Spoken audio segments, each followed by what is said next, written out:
कति एक्लै जानु, कति एक्लै मिठो खानु। आज म मेरो भतिजा लिएर आएको छु। हामी दुईजना मिठो बनाएर खाने हो। यस, आज मिठो बनाएर खानुपर्ने हुन्छ काका भतिज।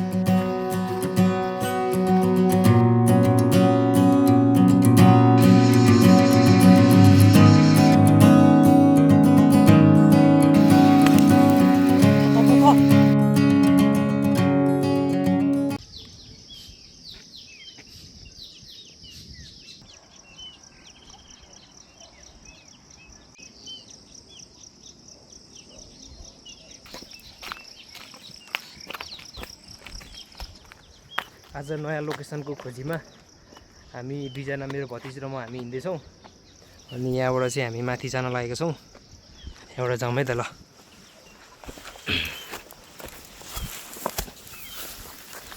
औ यहाँ दामी भ्यू देखिरहेछ। हामी चाहिँ यहाँबाट अलि यतातिर जानु पर्यो भनेर हामी जाँदैछौँ माथि।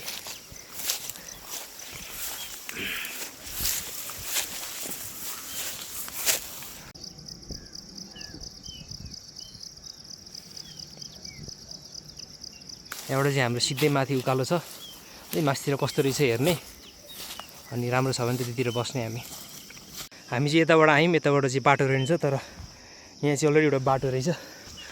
सो हामी यहाँबाट माथि जान्छौँ है।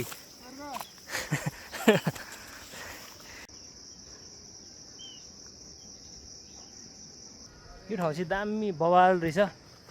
यो ठाउँ चाहिँ एकदम मान्छेहरू पनि कम आउने, सिँढीहरू पनि एकदम फुलिरहेछ, बिग्रेको पनि छैन। अनि यहाँबाट भ्यू देखिने चाहिँ दामी भ्यू देखिरहेछ। यो चाहिँ चन्द्रगिरी भयो, यो चाहिँ भस्मासुर। यसमा चाहिँ मैले अस्ति नै क्याम्पिङहरू गरेको थिएँ दुईवटा डाँडामा।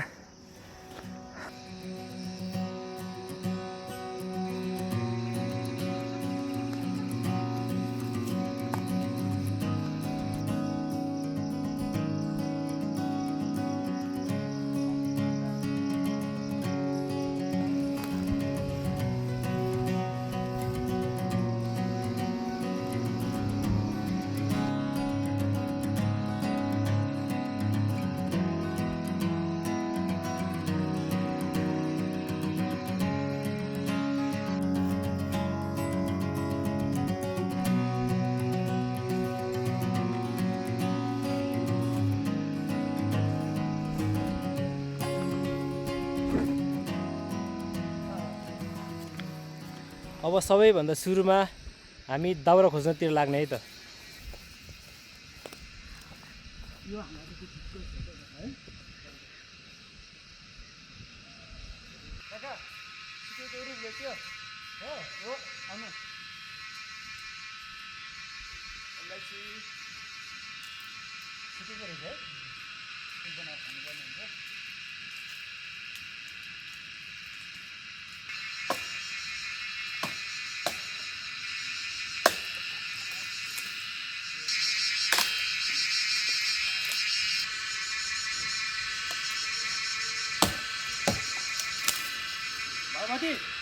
यस,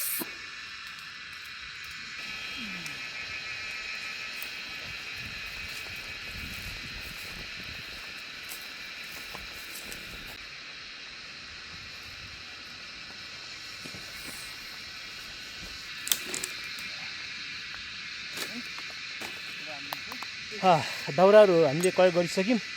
अनि अब चाहिँ चुलो बनाउने है त।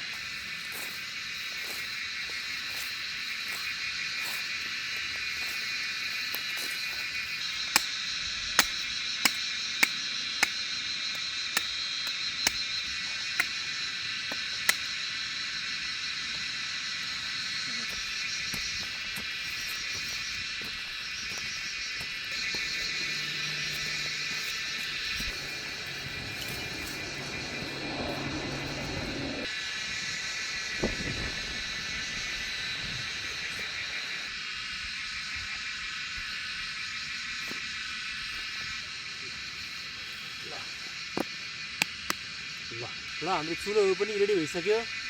अब चाहिँ हामी आगो बाल्नतिर लाग्ने।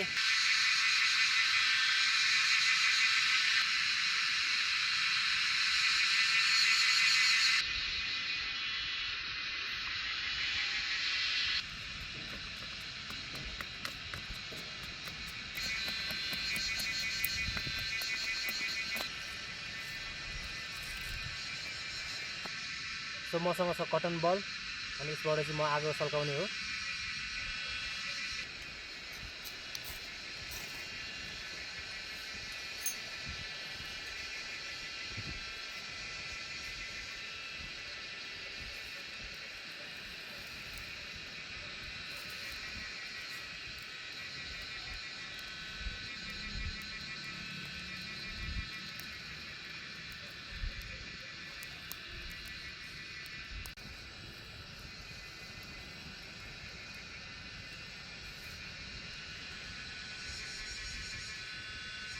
ल आगो पनि बलिसक्यो। अब चाहिँ हामी खाना बनाउनतिर लाग्ने हो। आज चाहिँ हामी ढुङ्गामा मासु पोलेर खाँदैछौँ अनि आगो बलिसक्यो। अनि अब यो ढुङ्गा चाहिँ सफा गर्नु पऱ्यो अनि ढुङ्गा तताई गर्नु पऱ्यो अनि हामी चाहिँ मासुलाई मेरिनेट गर्दै गर्छौँ।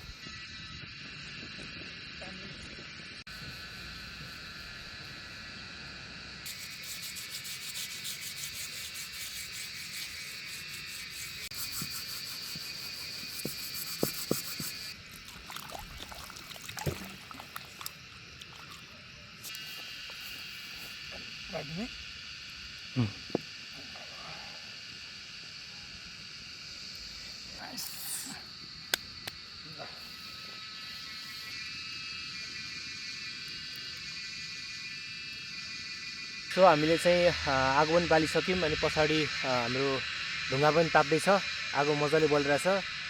सो अब चाहिँ हामी मासु मेरिनेट गर्नतिर लाग्छौँ। सो आज हामीसँग छ पोर्कको मासु। So let's start the work.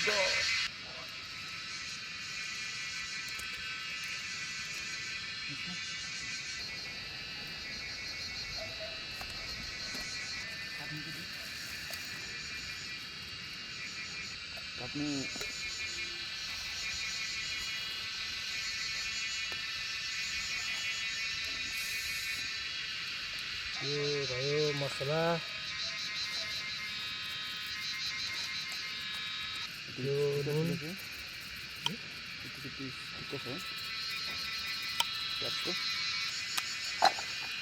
यसो बनाऊ।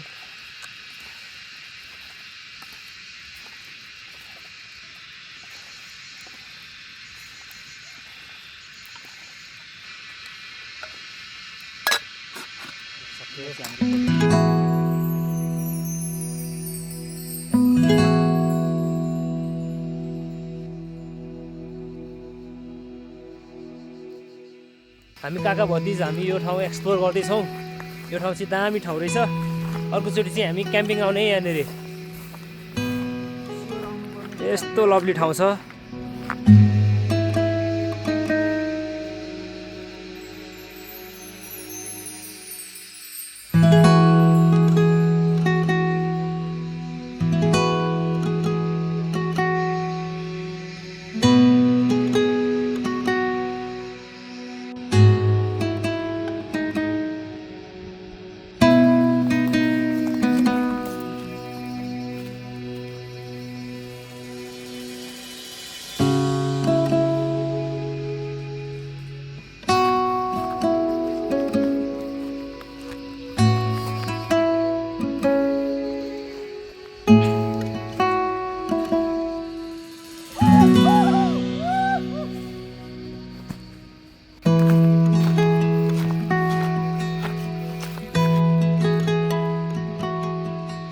हामीले यो ठाउँलाई हल्का एक्सप्लोर गरेर आइसक्यौँ। अनि अब हाम्रो यो ढुङ्गा पनि रेडी भइसक्यो। भतिज थामा त ल रेडी भएछ। रेडी भएछ है।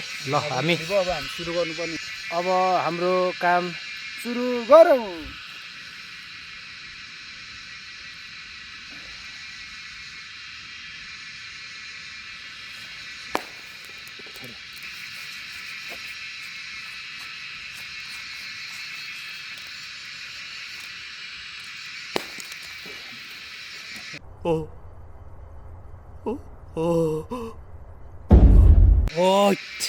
ल डेन्जर पड्क्यो त ल।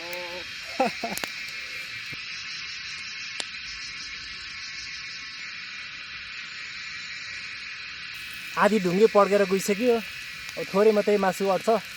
त्यसरी नै हामी बिस्तारै पकाउँदै जाने। यो ढुङ्गाले चाहिँ पानीमा भिजेर भित्र मोइस्चर होल्ड गरेर तातेपछि यो पड्किरहेछ, यो लगभग आधी गइसक्यो। अलिक रिस्की पनि हुन्छ, तर अलिक ठुलो चाहिँ पड्केको छैन। वो मासु त गयो त यार सबै। आज चाहिँ ढुङ्गा पड्केर यहाँ पुरै बिजोक भयो। र पनि हामी गिभअप गर्ने छैनौँ। हामी फेरि अगाडि ढुङ्गालाई तताएर जसरी पनि खाएर जाने नै छौँ।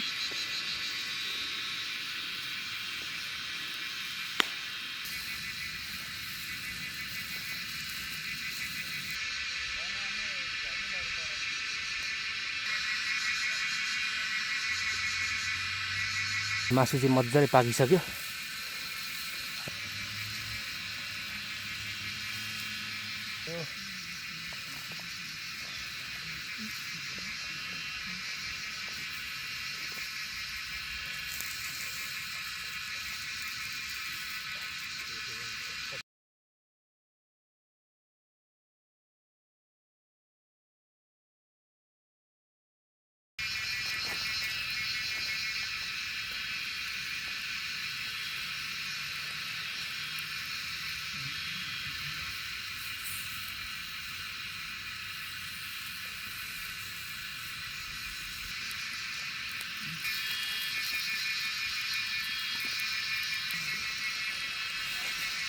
र हाम्रोसँग यो टमाटर र लसुन छ, यो पनि हामीले ढुङ्गामा तताइसक्यौँ, मजाले पाकिसक्यो। यसमा हाल्ने, अनि हामी चाहिँ अचार बनाउन लागेको यसबाट।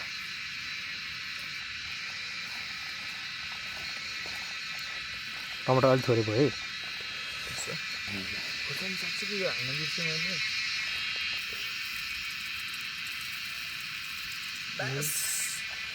नुन भयो, दामी हुन्छ।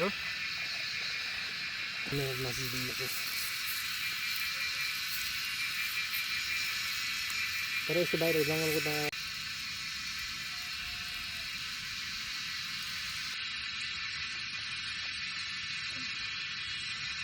सेकेन्ड लोड चाहिँ दामी पाकेछ है मासु भतिजेर त।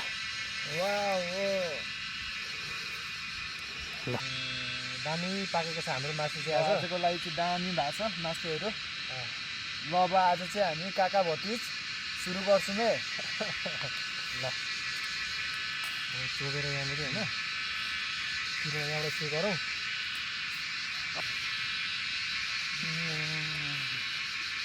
मोमो है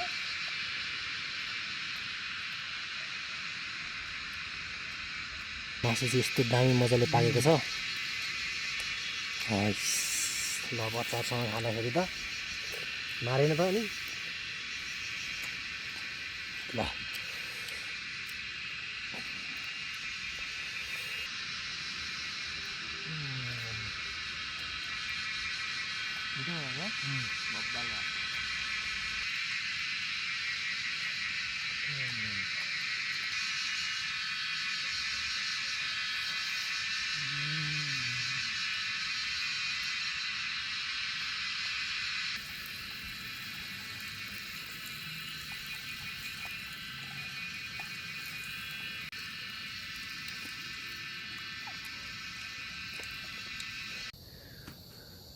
काका चाहिँ यहाँ आगो मार्नको लागि चाहिँ यहाँ माटो खन्नु हुँदैछ।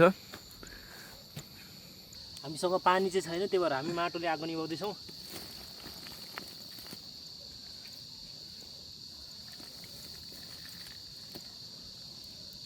सो हामीले बालेको आगो चाहिँ हामीले मजाले निभाइसक्यौँ।